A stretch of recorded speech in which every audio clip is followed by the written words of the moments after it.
Hey, good morning, everybody. That's my shadow.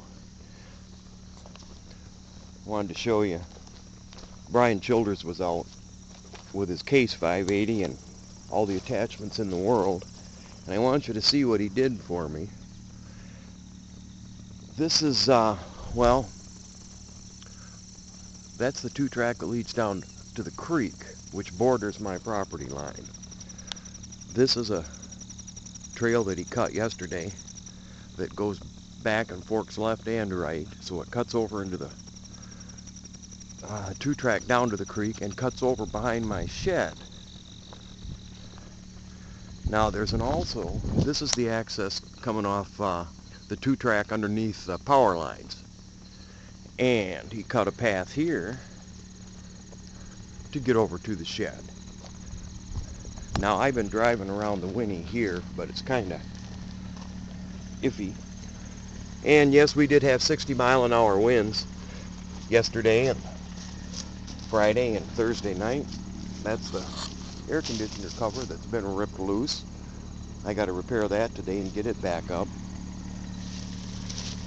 But it's hard to see all the work Brian did because you don't have anything to compare it to. I got the Jeep charging the battery on the generator, and I'm going to take you, this is the shed, I'm going to take you past, and what I want you to see is what he cut out of the side of the hill for me. Now, here's the shed, and this is the area for the Winnie.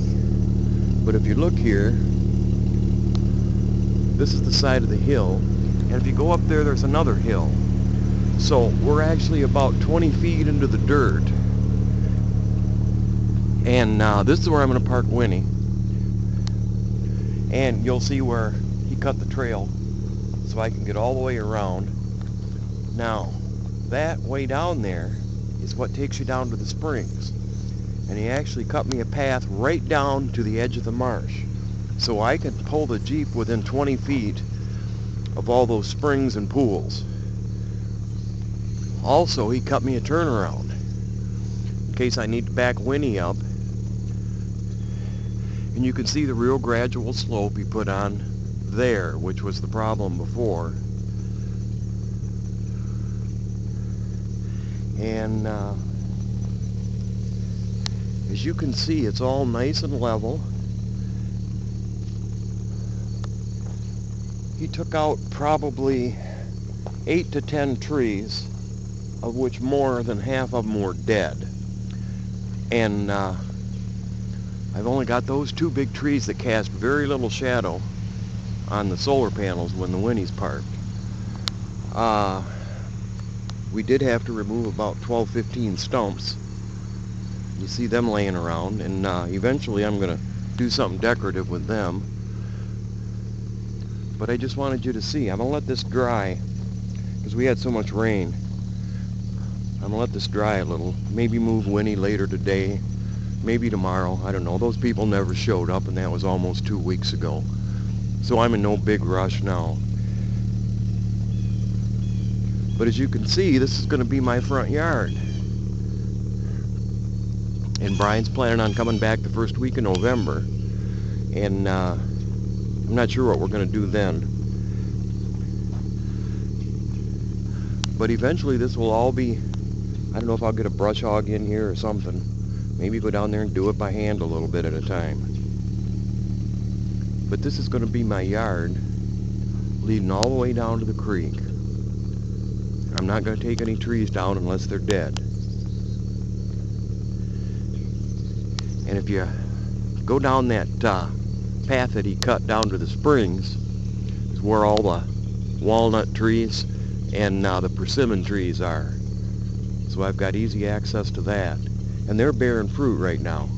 I've got to check into that. It says to harvest late fall, but I'm not sure what late fall is around here. But boy, I couldn't have picked a more beautiful spot unless I was right down next to the creek. But when it's all said and done, I'm going to be overlooking the creek. And I did some measuring yesterday. we can get a 75-foot pond out of that. Some of those pools, I'm going to call them, for lack of a better term, are already 4 feet deep. So, I'm not sure what's going to happen with that.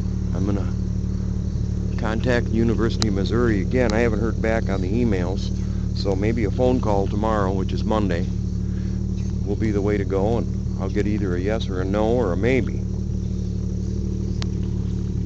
But today, I got the generator running last night. She ran for 2.5 hours, smoothed out, and then stalled.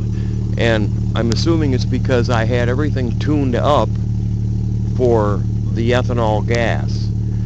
And now that I've got some stable in there and better fuel, I'm going to have to retune her. So that's on the agenda for this morning. And then the Tigers are playing later today, and which is every game's an elimination game now. So, but I wanted you to see this. Brian got a lot done. He gave me a little extra time, which I appreciate. He was out here Friday night, and then back again bright and early Saturday morning. He was here till at least 11:30, maybe a little later. But he's good people. As Childers Excavation, I'll be posting because he's the only one in this area that followed through, and his prices are really, really reasonable. $75 an hour for the backhoe, which is the Case 580, and then his big dozer, he's got down for new bearings, but that's only $90 an hour. And he said next trip out he'll be bringing the dozer, so maybe we'll get some serious work done. But that's it for now. I just wanted you to see my nice little protected area. I might come out here with a shovel and clean this up a little bit, see if I can, yeah, I don't know, make it nice, I don't know. It's going to take some time, but that's all I got is time. That's it for now.